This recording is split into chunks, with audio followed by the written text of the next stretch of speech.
مولا کائنات بیٹھے ہوئے ہیں اور آپ کی بارگاہ میں 3 اخشاص آئے.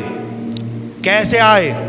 17 اونٹ لے کر کے آئے اور کہتے ہیں ہمارے بیچ ان 17 اونٹوں کے حصے کر دو، لیکن شرط یہ ہے کہ حصے کرتے وقت کوئی بھی اونٹ ذبح نہ ہو، یعنی اونٹ کو کاٹ کر اس کا حصہ نہ کیا جائے. اور حصہ کیسے کرنا ہے؟ پہلا جو سب سے ہمارا پہلا حصے دار ہے اس کو 50% آدھا 50% اس کو دینا ہے. پہلا جو ہے اس کو آدھا حصہ دینا ہے. دوسرا جو ہے اس کو 1/3 حصہ دینا ہے. اور تیسرا جو ہے اس کو 9واں حصہ دینا ہے. اللہ اکبر. مولا کائنات کے ارد گرد بڑے بڑے دانشور بیٹھے ہوئے تھے. کہتے ہیں کہ یہ تو کسی طرح ہو ہی نہیں سکتا، کیونکہ اگر 17 اونٹ کے ہم آدھے کریں گے تو 8.5 حصے ہوں گے. پھر ایک اونٹ ایسے ذبح ہو گیا.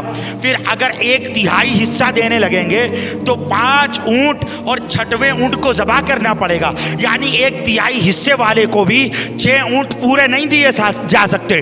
اور جس کو 9واں حصہ دینا ہے اس کو بھی 2 اونٹ سے کم حصہ ملے گا، یعنی 1-2 نہیں بلکہ 3 اونٹ ذبح کرنے پڑیں گے.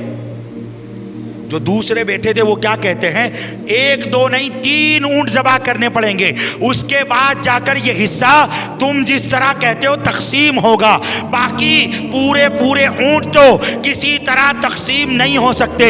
مگر قربان جائے مولا کائنات کے علم پر، قربان جائے باب مدینۃ العلم پر، قربان جائے حیدر قرار پر، قربان جائے مولا کائنات کی ذہانت پر.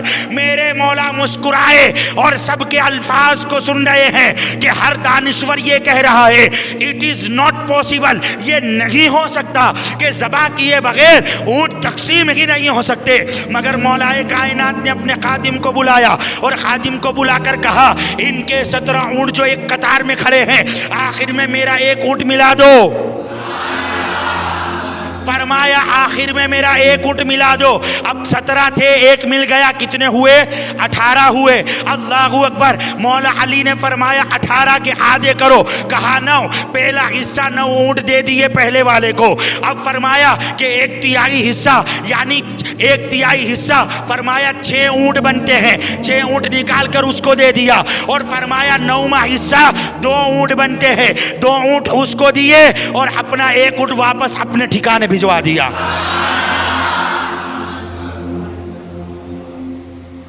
اپنا 1 اونٹ دوبارہ اپنے ٹھکانے. آپ گنے نا، ایک کو 9 ملے، دوسرے کو 6 ملے، 9 اور 6 بنے 15. اور پھر آخری حصے والے کو دیے 2، بنے 17.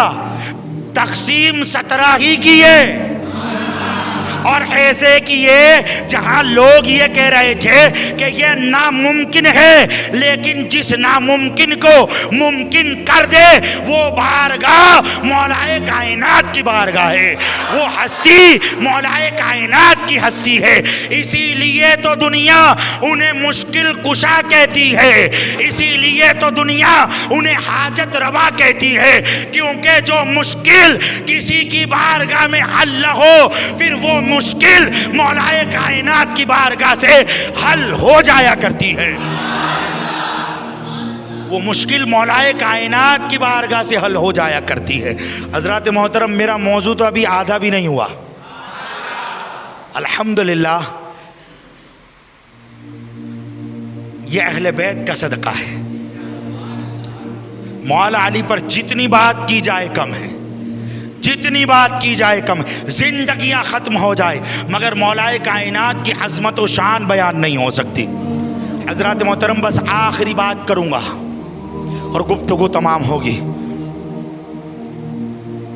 ایک شخص آیا اور وہ فیصلہ بھی بڑا عجیب و غریب فیصلہ تھا.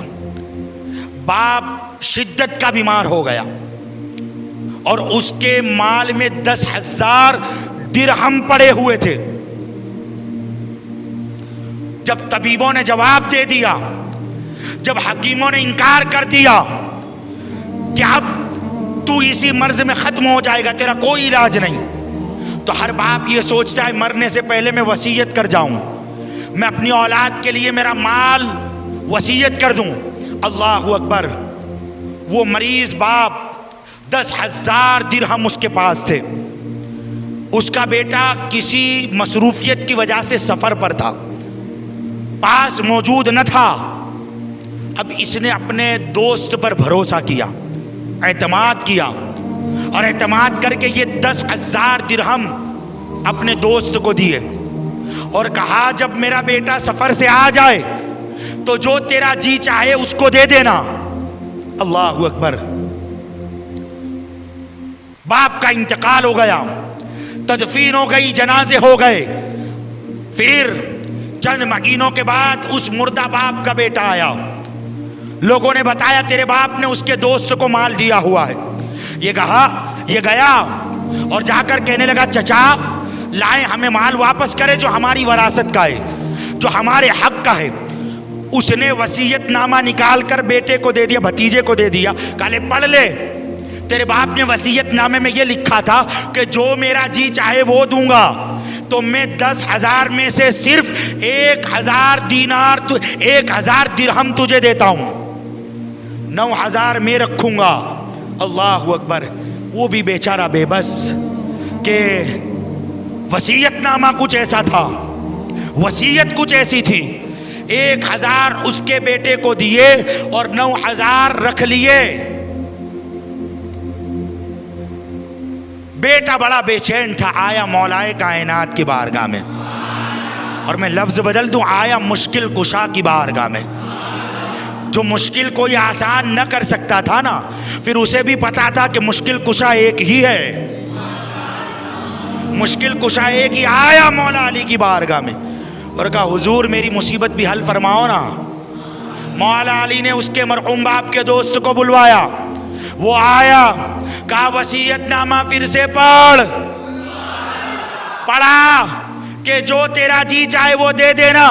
کہا 1,000 درہم تو رکھ اور 9,000 اس کو دے۔